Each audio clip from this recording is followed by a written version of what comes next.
Hello, and welcome to Virtual Investor Conferences.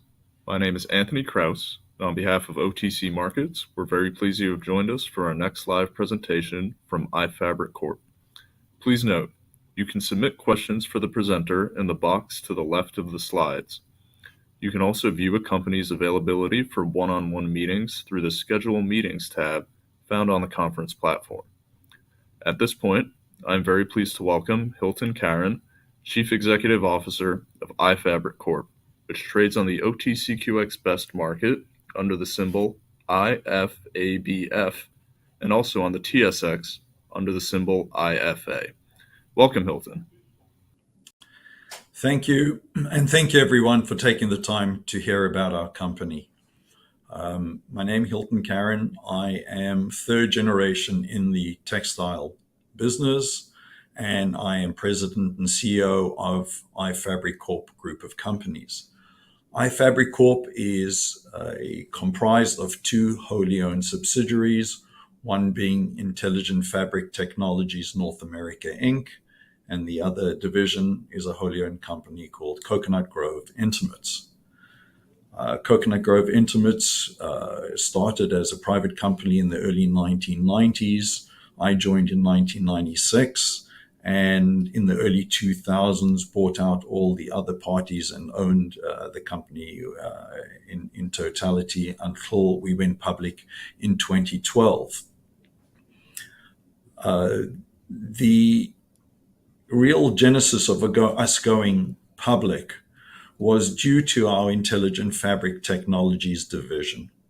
This was a division that came about from our exposure to the market in the early 2000s when technology was being added to apparel for a variety of attributes. So whether it was for improving the wearer's experience to as much as medical applications, that we could add antibacterial, antiviral, and other eczema soothing properties. There's a multitude of medical applications that we were exposed to add to textiles and to apparel.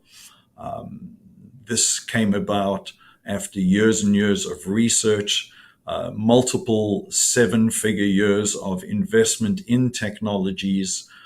We were so encouraged and enthused with what we were presented with, and knowing the opportunity of being able to supply apparel into the medical space took us from a lingerie business into a completely new company that is really the future high growth division of the company, and as I said, is the reason why we went public. The kind of markets that this division is able to go after in the long term is anything from the medical industry to hospital and hospitality to defense, industrial, as well as retail, just to name a few. We've expanded our business today to be global. Our head office is in Toronto, Ontario, Canada.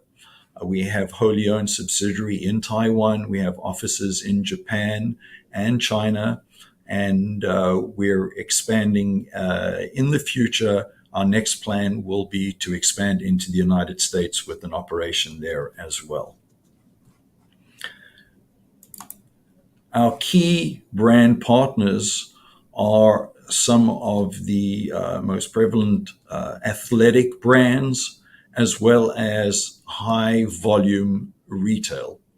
We manufacture both private label under their brands, as well as our own, or what we call private label. These brands have used our technologies, and all our products that we make in our Intelligent Fabric Technologies division incorporates at least one technology, and in some cases we use a hybrid of more than one technology in a single garment. I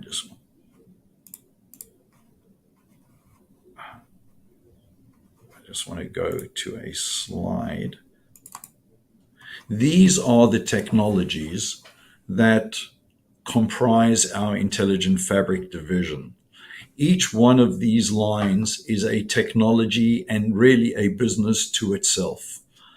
For the sake of time and for this presentation, we're really only going to focus on one or two of the technologies because time would really not allow me to elaborate on really what each of these technologies is capable of doing.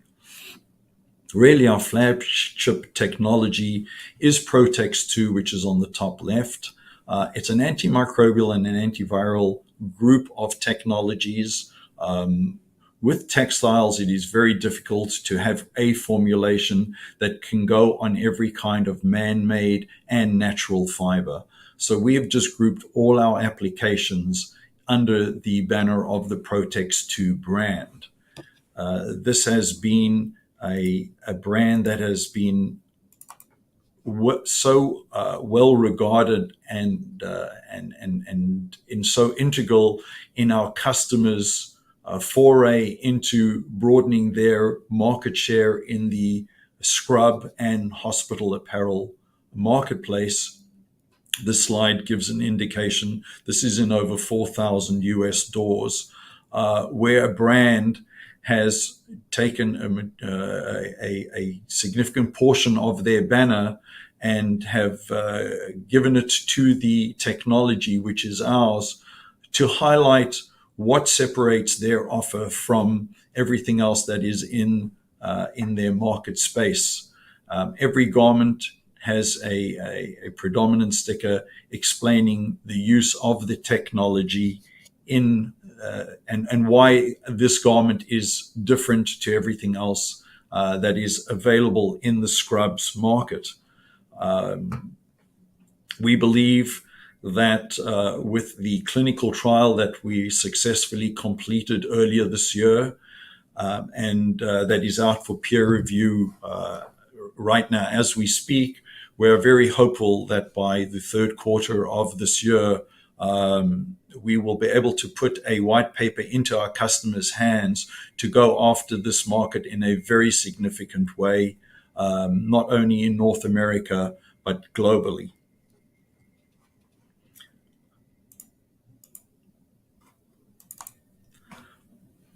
Our revenue for the last few years has seen quite an impressive growth, and this trajectory continues with where we are today.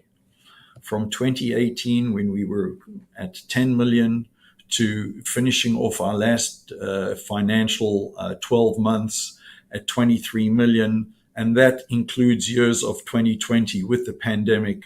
I think it speaks very impressively to the growth potential of this company.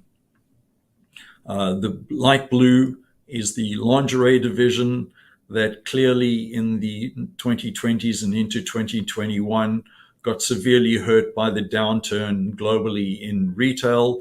And as you can see, the recovery is well underway. I have put out a 2024 outlook, and that division should be producing somewhere to $8 to $10 million in revenue. However, the real big volume mover for us is the Intelligent Fabric division.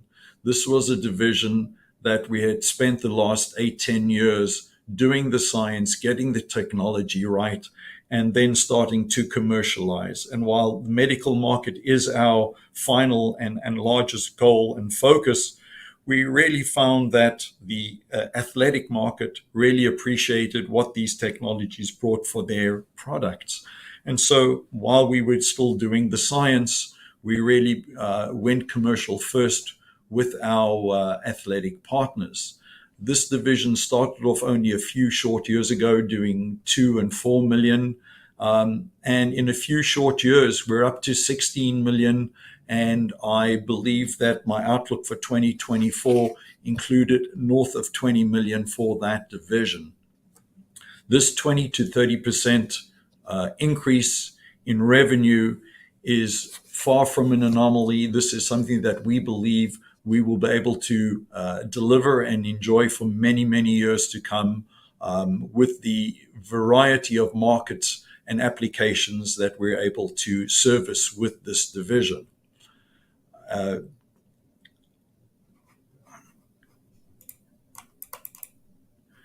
To give a share and a capital structure of the organization as we are today, we've got about 30 million shares outstanding.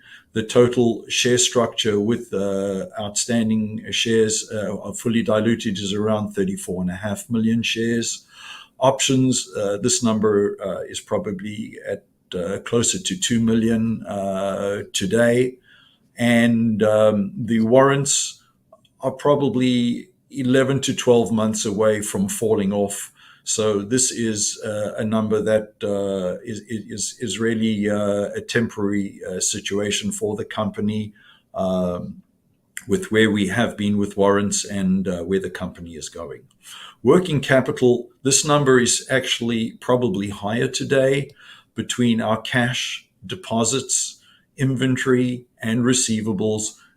Adding that up, we have just released a few weeks ago our last quarter's numbers. If you add those numbers up, you're probably going to get close to a $20 million working capital.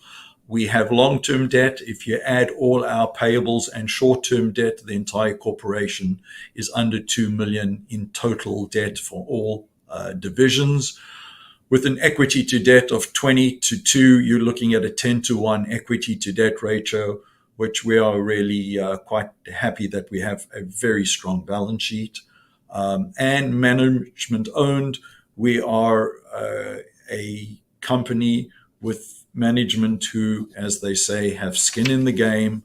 And we really are proud of building a structure that we are very encouraged about the future, where this company is going, and what we have built into the future.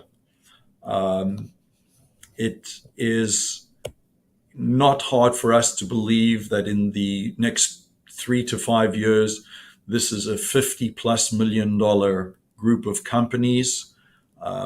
If one takes just the scrub market alone, reading reports, the 2023 global market for scrubs, medical scrubs, was in the $100 billion range and going up exponentially into the 2030s, where they're talking about that number almost doubling. So we believe that we've got pertinent technology that takes us not only into the medical space with our finalizing our clinical trial and our US EPA exercise, where we wrote the protocol many years ago, and we're on the last phase of putting that to bed. And we hope in the next 6 to 12 months, we will be the world's first apparel treated textile with a EPA registered kill claim against rather viral pathogens that are rather concerning to the medical industry. That would really put us in a unique area that nobody else in the world has that ability to offer that to the marketplace. And with that really gives the overview of really who we are, what we do, what we represent to the marketplace. And I'm going to just look to my screen now and speak to any questions. The question here: what's the next eye opener to drive share price way higher than present level?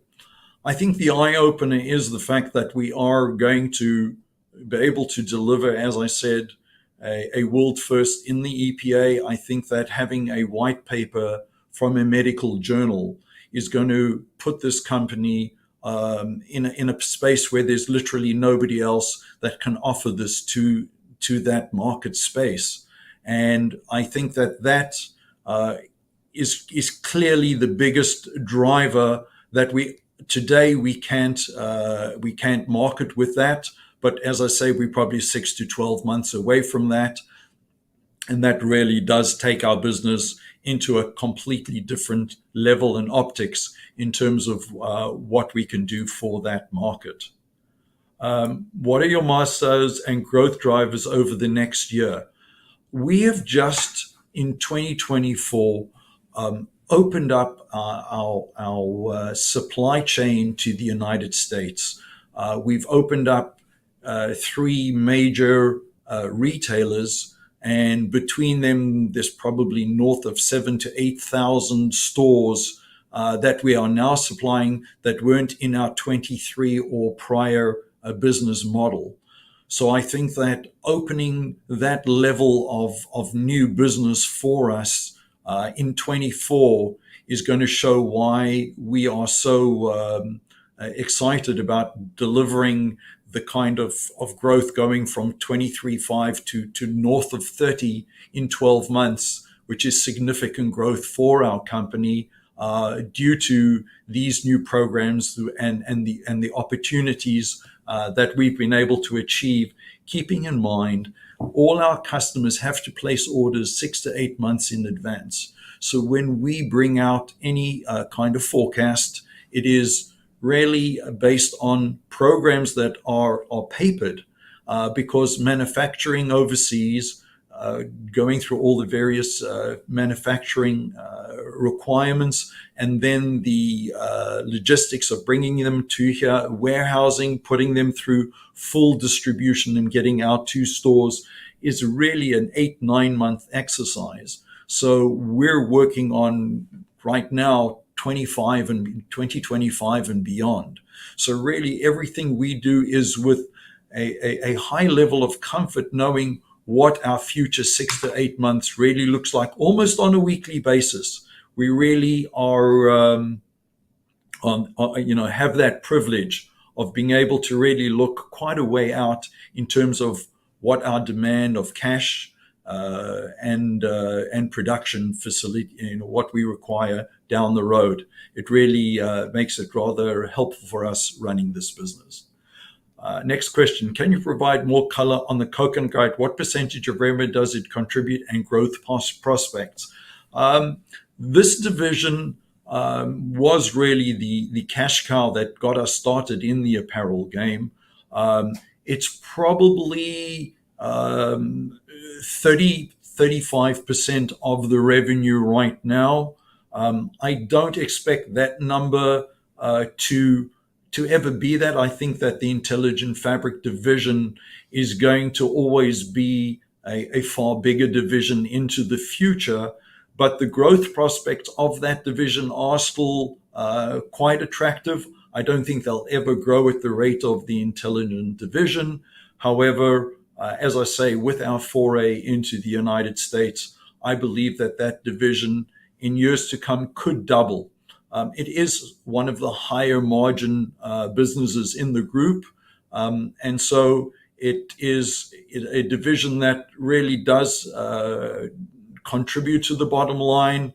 And while it will never be the volume driver that the Intelligent division offers, we believe that it is still a significant contributor to the financials. And as I say, with higher margin, it is a division that we're happy to continue with right now, and it contributes to the overall health of the company. Can I speak to the intellectual properties of our fabric portfolio? We don't actually do patents for every single technology and product we do. We do own a number of patents and do continue to use it as a strategy for our commerce. And where we do design unique products, it is a great way for us to protect our market share in those products. But when it comes to technology, I think that this is an area where we really prefer to use trade secrets. When one comes out with a patent, you're giving chapter and verse of exactly how the product is made. This is something we're really not very comfortable, especially in the chemical space. We prefer knowing how difficult it is to apply our technologies on the multitude of surfaces. We believe that the trade secret route is far more valuable for us to keep people guessing. As I said, our Protex 2 technology is really a group of formulations, and we don't publicize what that is. And we certainly believe that it is in our best interest not to do that. I think that I've really covered the gambit of what we do as a company. I believe I don't. I'm just going to go to a slide that really just summarizes what our services are and what we do. So we will do anything from full-on in-house design and manufacturing to supplying just a technology to our larger customers who really have their own supply chain. So in those cases, we will work with their manufacturing suppliers to bring them on board as to how to apply our technologies. And then they take it from there. It is purely a chemical sale to those larger brands. But we have found that using licensing and designing, manufacturing, and controlling the complete distribution channel for us, instead of a chemical sale of 10 to 15 cents a garment, by us selling the garment in addition to our technologies, we're afforded the luxury of selling a product in the multiple dollar range. If you're selling an $8-10 garment with 50 cents worth of chemical, you're enjoying not just the chemical sale, but you're enjoying the lift of the margin on the actual product. And that has been a strategy that we will continue into the future. Our huge growth is because we do have unique technologies and current leading designs and fabrications. And when you combine all those three aspects into what we offer the retailers and the brands, you see why we've gone from only 4 or 5 years ago being a $10 million company. We've exceeded the 20 on our way this year. We've put out a $30 million expectation. And I believe that in 2 to 3 years, this is north of a $40 million company with, as I said, 20 to 30%, if not higher, growth potential once we're in the medical space into the future. So we're excited about the future. We're very well financed, and our balance sheet is a really strong balance sheet in terms of equity to debt to allow us to grow with organic growth. This is just growth that we're able to achieve ourselves without having to go and buy and look for M&As to buy additional growth. All the growth that I'm talking about is growth that we're able to achieve with what we have from our own offerings. And it speaks highly to who we are as a company and what we mean to our various commercial partners going forward, that they see that kind of growth with us supplying them a variety of products. It is a future consideration where our company is called Intelligent Fabric Technologies, but there does come a time where we see hard surfaces as something that we will be able to apply our various technologies to. This is early days. We are doing the science and doing the development, but the kind of growth that I'm talking about doesn't take the medical market, doesn't take other surface applications into account for where we can grow into the future with this company. It is that dynamic an opportunity for us, and we're just excited to grow at a metered pace where we're not overexposed and over-leveraged, and we will continue to look for market leaders to take our products to the next level and continue to grow for many years to come at quite a healthy pace. And with that, if there's no additional questions, I'm going to thank everyone for their time. If anybody wants to reach out to me personally, my email is my first name, HYLTONK @ifabriccorp.com.